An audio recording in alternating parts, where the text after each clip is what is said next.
Hello दोस्तों, मैं मिथुन कुमार आप सबका स्वागत करते हैं मैथ कुश्ती में। आज हम लोग बात करेंगे रेलवे द्वारा पूछे गए कुछ अति महत्वपूर्ण क्वेश्चन है जो बार बार रिपीट किए जाते हैं और जो प्रॉब्लम होता है बनाने में।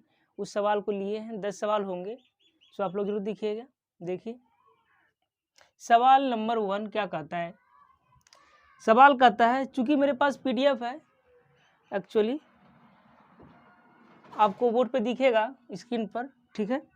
कहता है 4 प्रशिक्षित मजदूर एक तालाब को बनाने में 8 दिन का समय लगता है, वही 8 अप्रशिक्षित मजदूरों द्वारा इसे बनाने में 12 दिन का समय लगता है। तो 3 प्रशिक्षित और 15 अप्रशिक्षित मजदूरों द्वारा तालाब को बनाने में कितने दिन लगेंगे। देखिए एक ही काम है, 4 प्रशिक्षित है, प्रशिक्षित को मान लेते हैं कुछ, 4 प्रशिक्षित को मान ले तो कुछ ए मान लिए, पढ़ा लिखा है।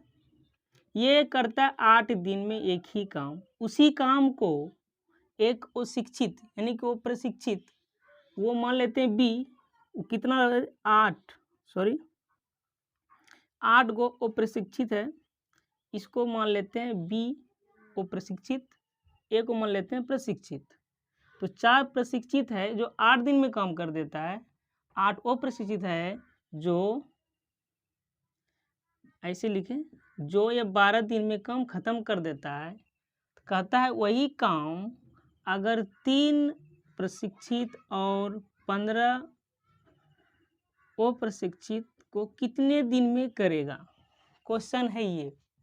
इसको बनाएंगे कैसे। ये बनने का तरीका ये है, इन दोनों को हम हल करके रेशियो निकाल लेते हैं, फिर उसमें हम पुट कर देंगे, सवाल बन जाएगी। देखो इन दोनों को हल करते हैं।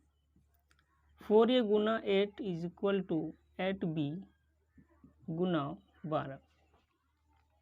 देखिए इसको कटाइए,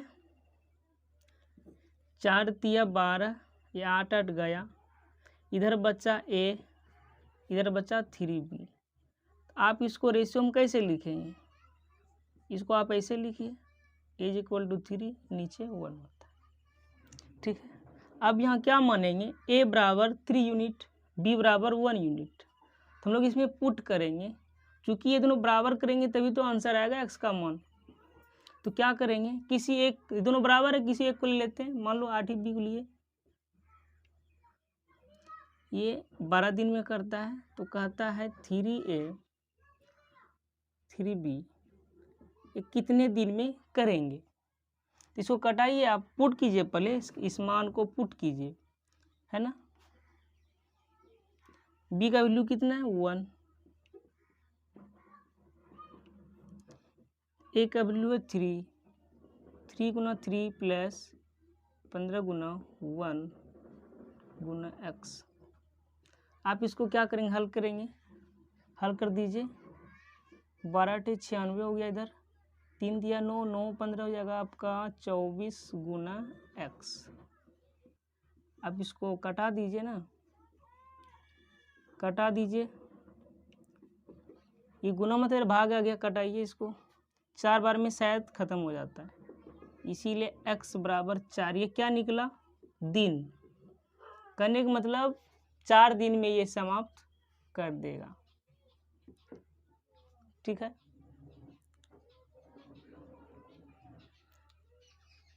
सवाल नंबर नेक्स्ट है, इसको मिटा देते हैं एक्चुअली।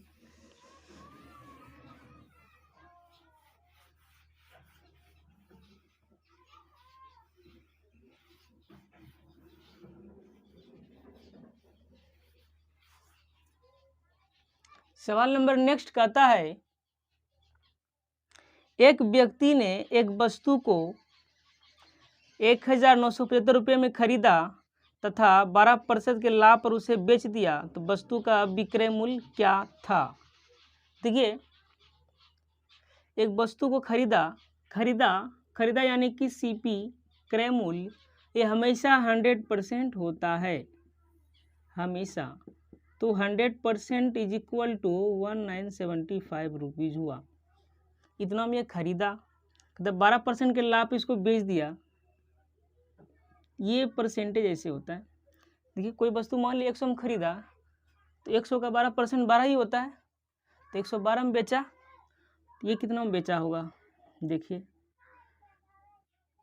निकाल लेते हैं कितना में बेचा होगा। इसको आप कटाइए, ठीक है। कैसे कटाइएगा, कटाइए 5 से कटाइए, हल्का हल्का कटाइए। 20 पंचे 100, 5 तिया 15, बचा कितना 4, 47 हुआ। तो 9 पचे 45, 47 में 45 गया, 2 बचा, 5 है 25। एक बार नीचे लिख देते हैं ताकि साफ साफ दिखे आपको।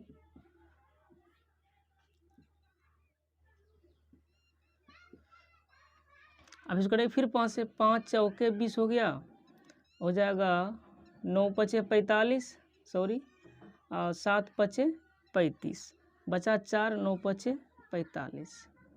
अब क्या हो गया, कटाइए 4 दूना 8, बचा 3, 8 चौके 32, 79 प्लस इसको गुना कर दीजिए, इसको गुना कर दीजिए ना। 9 8 72 के 2, बचा 7, 8 7 56, 56 7 हो गया 63। 200 कीजिए, 9 दूनी 18 का 8, बचा 1, 7 दूनी 14 15, हो जाएगा 2, 8 3 11 की 1, बचा 1, 6 5 11 12, ये इतना रुपया। ये हमारा आंसर हो गया, ठीक है। सवाल नंबर नेक्स्ट।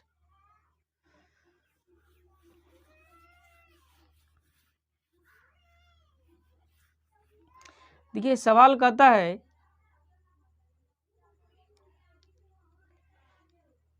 बिंदुओं -1 0 और 2 6 से जुड़े हुए रेखाखंड को आंतरिक रूप से 2:1 के अनुपात में बिंदु प्रभावित करता है। देखिए ये चूंकि निर्देशांक ज्यामिति का सवाल है, ये बिंदु दिया हुआ है -1 और 0, ये दिया हुआ है 2 और 6, कहता है इनको 2:1 में काटती है, बट किस बिंदु पर काटती है ये सवाल कर रहा है। किस बिंदु पर काटती है ये सवाल कर रहा है। तो ये बनेगा कैसे, ये विभाजन सूत्र से बनेगा। एक्चुअली पढ़ा होगा आप लोगों ने मैट्रिक में, विभाजन सूत्र से। विभाजन सूत्र क्या होता है, एक बार लिख देता हूँ। XY होता है M1 X2 plus M2 X1 bye M1 plus M2। उसके बाद M1 Y2 plus M2 Y1 बटे M1 प्लस M2। आप इसको सॉल्व कर देंगे। कैसे करेंगे देखिए, पुट कर दीजिए ना। इसको M1 बोलता है, इसको M2 बोलता है, ठीक है। ये बिंदु X1 Y1, ये हो जाएगा X2 Y2, ठीक है। पुट कर दीजिए। M1 कितना है 2, X2 कितना है 2, M2 कितना है 1, X1 कितना है -1, M1 है इतना इतना, M1 कितना है 2, Y2 कितना है, Y2 यहाँ देखिए 6 है, प्लस M2 कितना है जी 1, Y1 कितना है 0 है, 0 दे दो, नीचे M1 प्लस M2, ठीक है। इसको सॉल्व कीजिए। 2 दूनी 4, 4 में -1 गया 3, नीचे भी 3 है, 6 दूना 12, 12 प्लस 1, सॉरी 0 हो जाएगा इधर, 6 दूना 12 प्लस 0 12।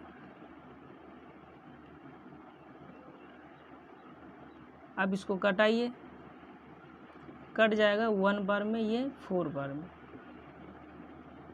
तो आपका आंसर हो गया 1 4, ठीक है। कहता है अंक 5 3 और 7 का उपयोग करके कितनी संभव 2 संख्याओं की संख्याएं बनाई जा सकती है। अंकों की पुनरावृत्ति की अनुमति भी है।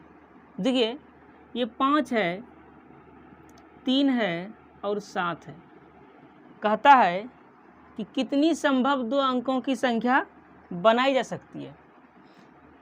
जैसे मान लेते हैं, बोल दे हमको 2 3, ये 2 अंक है, इसे 2 अंकों की कितनी संख्या बनाई जा सकती है। तो आप बना सकते हैं 2 3 या 3 2, ठीक है। पुनरावृत्ति कर सकते हैं तो 2 2, 3 3, इससे ज़्यादा बन ही नहीं सकता है। उसी तरह से 3 अंकों वाली, कितने अंकों वाली? 3 अंकों वाली। इसको कैसे बनाएंगे? देखिए, अगर हम लेते हैं 5 या 3 या 7, ठीक है, इसे या तो बनेगा 5 3, है ना, 5 7। अगर इन्हीं दोनों में लेते हैं हम पहले 5 3 3 5, ठीक है, 5 7 7 5 3 7 7 3, कितना बना? 3 3 6 बन गया।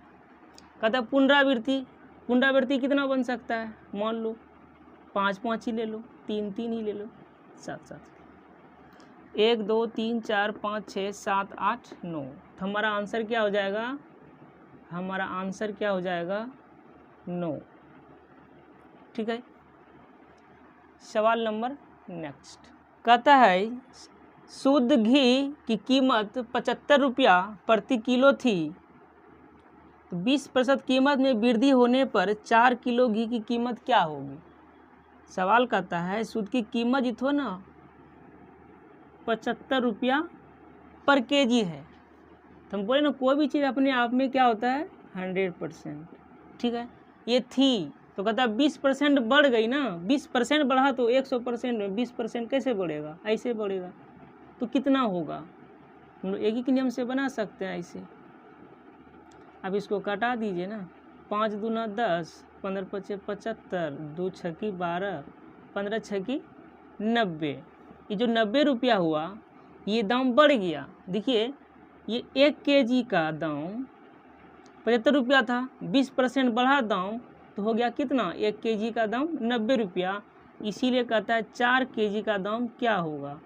90 गुना आप 4 कर लीजिए, 9 चौक 36 रुपया। ये आपका आंसर हो जाएगा, ठीक है। सवाल नंबर नेक्स्ट बात, इसको मिटा देते हैं दोस्तों। सवाल कहता है एक साबुन की टिकिया की लंबाई 7 सेंटीमीटर, चौड़ाई 5 सेंटीमीटर तथा ऊंचाई 2.5 सेंटीमीटर है, तो गट्टे के डिब्बे में जिसकी लंबाई चौड़ाई ऊंचाई क्रमशः 56 cm है, 40 cm है, 25 cm है, तो ऐसी कितनी टिकिया रखी जा सकती है?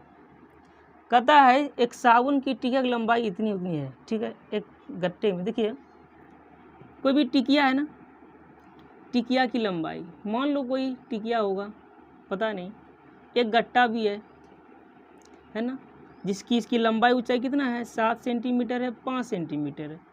कहता है ऐसी गत्ती जो है ऊंचाई भी है, चूँकि ऊंचाई भी है ना, हाँ, ये कैसा बनेगा? फिगर थोड़ा ऐसा कुछ बनेगा, मान लेते हैं घनाभ टाइप होता है, क्या?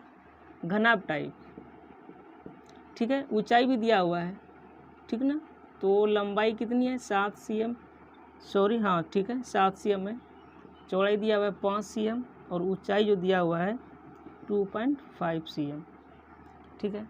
कहता एक बड़े गत्ते में ऐसा दवाई कितनी आ सकती है?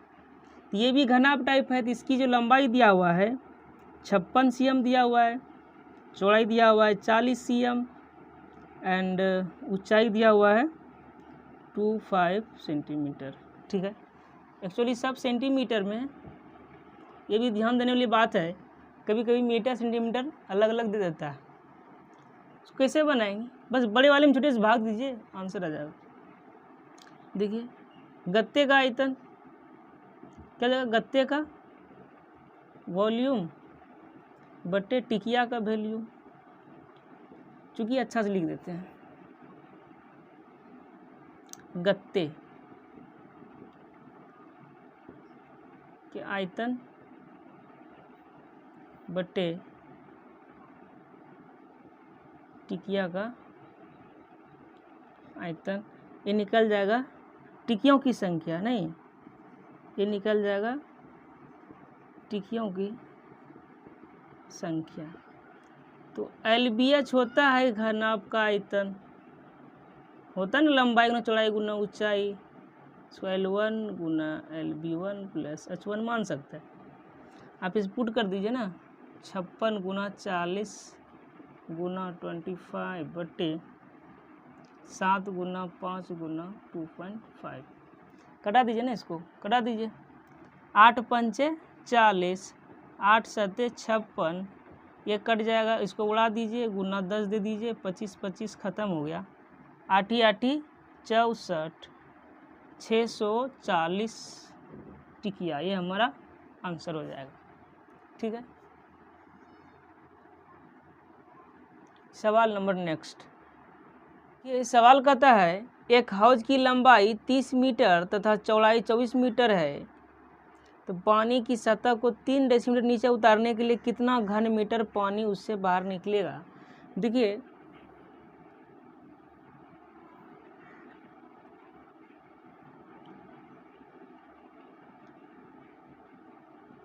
चूँकि ये घनाभ टाइप है, इसमें पानी डाला हुआ है, इसमें पानी है, कहता है इसकी जो लंबाई है ना 30 मीटर है, इसकी जो चौड़ाई है ना ये 24 मीटर है। कहता है कि इनमें से जो पानी भरा हुआ है, इनमें से जो पानी भरा हुआ है इसको 3 डेसीमीटर, कितना 3 डेसीमीटर कितना पानी निकाल लें कि 3 डेसीमीटर घट जाए लेयर। ठीक है, एक्चुअली सबसे पहले तो ना इसको डेसीमीटर को हमको मीटर में चेंज करना होगा किसी भी हालत में। तो सबसे पहले हम जानते हैं क्या जानते हैं कि 10 डेसीमीटर बराबर 1 मीटर होता है, इसीलिए 3 डेसीमीटर बराबर क्या हो जाएगा 3/10 मीटर। ठीक है, चूँकि देखिए कितना पानी निकालेगा, कितना पानी निकालेगा, कितना निकालेगा, आयतन निकालना है जी, घनाभ टाइप है, L गुना B गुना H होगा, ये होगा। लंबाई है 30, चौड़ाई है 24, ऊंचाई कितनी है, यहाँ देखिए ऊंचाई कितनी है, ये जो ऊंचाई है ये ऊंचाई कितनी है 3/10 मीटर। इसको आप ऐसे कर लीजिए, कटा दीजिए, 24 गुना 9, 9 चौके 36 के 6 बचा 3, 9 दूना 18, 18 3 21, इतना मीटर क्यूब पानी निकलेगा। ये हमारा आंसर हो गया। ठीक है, सवाल नंबर नेक्स्ट। देखिए सवाल कहता है एक कमरे की लंबाई, दोस्तों जो भी वीडियो देख रहे हैं ये सवाल आप एक बार अपने से बना के देखिए, अगर ये बनता है तो मेरे वीडियो मत देखिए, अगर नहीं बना हो लाइक एंड सब्सक्राइब जरूर कीजिए। कहता है एक कमरे की लंबाई 9 मीटर, चौड़ाई 7 मीटर, ऊंचाई 4.5 मीटर है, तो उसकी दीवारों को 40 सेंटीमीटर चौड़े कागज़ से मोड़ने के लिए कितना लंबा कागज़ चाहिए। देखिए ये कमरा है, ये कोई सा कमरा है, मान लीजिए हम बना देते हैं कुछ इस तरह से, हम बना देते हैं कुछ इस तरह से, पता नहीं कैसे बना है। मान लीजिए कमरा है, ठीक है, मान लीजिए कमरा है, ठीक है, मान लीजिए कमरा है, ये कमरा है, इसकी जो लंबाई है 9 मीटर दिया हुआ है, चौड़ाई है 7 मीटर और ऊंचाई है 4.5 मीटर। तो कहता है इसकी दीवारों को ना 40 सेंटीमीटर, इसकी दीवारों को 40 सेंटीमीटर चौड़ा एक कागज़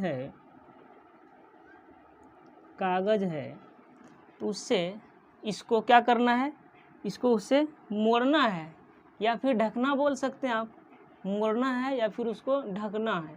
तो कैसे करेंगे, सबसे पहले तो हमको कमरे का क्षेत्रफल पता होनी चाहिए। कमरे का क्षेत्रफल क्या होता है इसको निकालना पड़ेगा। देखिए कमरे का जो क्षेत्रफल होता है ना वो होता है 2 × L + B × H, है ना। थ्योरी पढ़ना है, विशेष पढ़ना है तो लाइक एंड सब्सक्राइब जरूर करें, मिलेगा कंटेंट बहुत सारा, क्योंकि मैंने ऐसे ही वीडियो बनाया अभी। देखिए इसको कीजिए गुना, लंबाई कितनी है 9, चौड़ाई कितनी है 7, गुना ऊंचाई कितनी है, पूर्णांक तोड़ दीजिए 4 दूना 8, एक 9/2 मीटर, तो 9/2 मीटर लिख सकते हैं, या फिर 4.5 लिख सकते हैं, 4.15। तो इसको क्या कीजिएगा, 9 7 16 नहीं गुना क्या हो जाएगा 9/2, तो यह हो जाएगा, दिख रहा है दोस्तों, हम ऊपर लिख देते हैं, क्या हो जाएगा देखिए, 16 दूना 32 गुना 9/2, कटा दीजिए, 144 मीटर स्क्वायर एक कमरे का क्षेत्रफल हो गया। तो कहता है कि 40 सेंटीमीटर, क्या कहता है, इसीलिए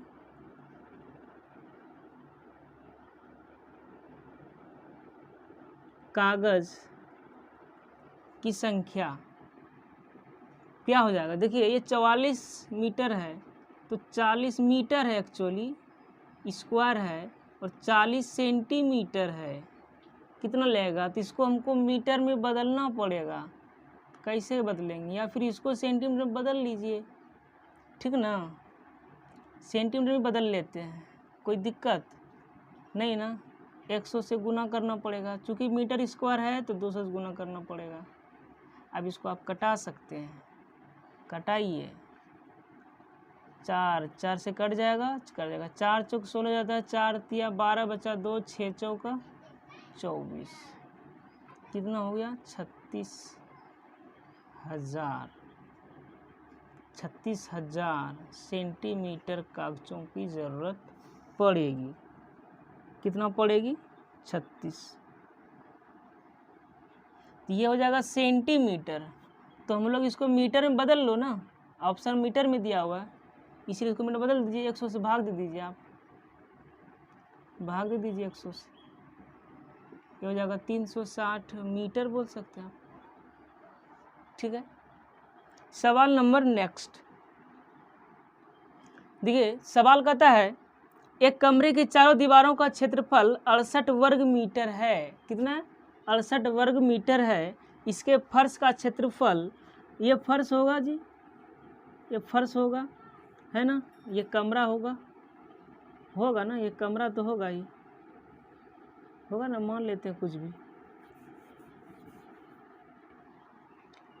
कमरा मान लेते हैं,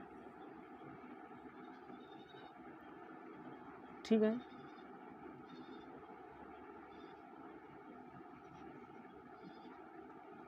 मान लेते हैं ना एक कमरा होगा, ये खुला कमरा है।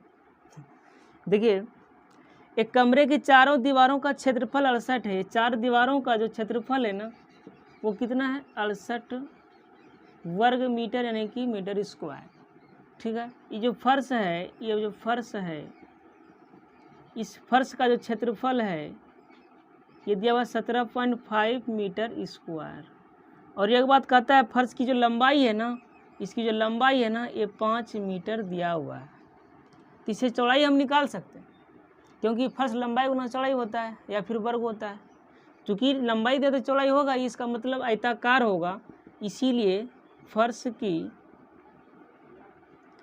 की क्षेत्रफल बराबर लंबाई गुना चौड़ाई होगा, ये है 17.5, इसको निकाल लेते हैं, गुना b निकाल लेते हैं ना, 5 तिया 15, 5 25, b का मान यानी कि चौड़ाई का जो मान निकला 3.5 निकला।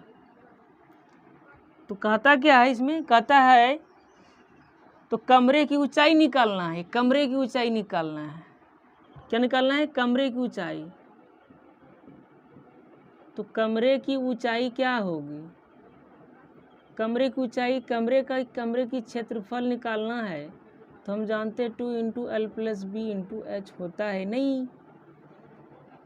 बहुत इंपॉर्टेंट सवाल है दोस्तों, देखिए बढ़िया से, यहाँ क्या करेंगे, L पता है, चौड़ाई भी पता है मुझे 3.5 गुना H पता नहीं है, ये क्षेत्रफल दिया हुआ है, निकाल लीजिए ना, 5 3 8 गुना H, कटा दीजिए, इसको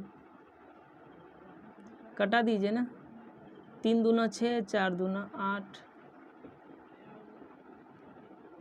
आप इसको उड़ाइए, नीचे 10 ला दीजिए, 7 दूनी 34, 17 पचे 85 होता है नहीं,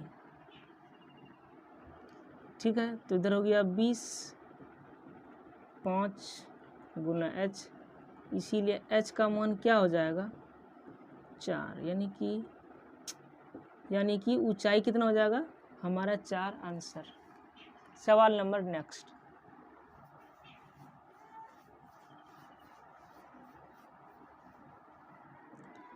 लास्ट सवाल है, कहता है एक आयताकार खेत की लंबाई चौड़ाई से दूनी है और क्षेत्रफल 500 वर्ग मीटर है, तो उसकी चौड़ाई क्या होगी। एक आयताकार खेत है, एक आयताकार खेत है, इसकी लंबाई चौड़ाई से दूनी है, इसकी जो लंबाई है ना चौड़ाई से दूनी है। एक्चुअली हम मान लेते हैं अगर चौड़ाई x है, इसका मतलब इससे ये 2 गुना है, नहीं ये लंबाई ये चौड़ाई, ठीक है।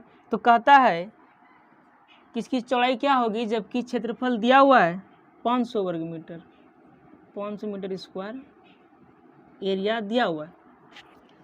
तो बस आयताकार खेत की क्षेत्रफल क्या हो जाएगा, लंबाई गुना चौड़ाई। ये सिंपल सा सवाल है, लंबाई दिया हुआ है 2x बोल सकते हैं, गुना ये x, 500 बराबर 2x स्क्वायर हो जाएगा, ये कट जाएगा, 25 दूनी 50, x का स्क्वायर, ठीक है। आप इसको इधर कर दीजिए बराबर x, क्या हो जाएगा फिर इसका निकाल लीजिए, 5 गुना 5 पछे 25 गुना 5 गुना 2, तो इनमें से क्या निकलेगा 1 निकलेगा, √5 गुना 2 हो जाएगा, तो 5 गुना √2 5 दूनी 10 हो जाएगा। कहने का मतलब x का मान चौड़ाई कितना निकल गया, चौड़ाई निकल गया 10 बोले 5√10, ये हमारा आंसर।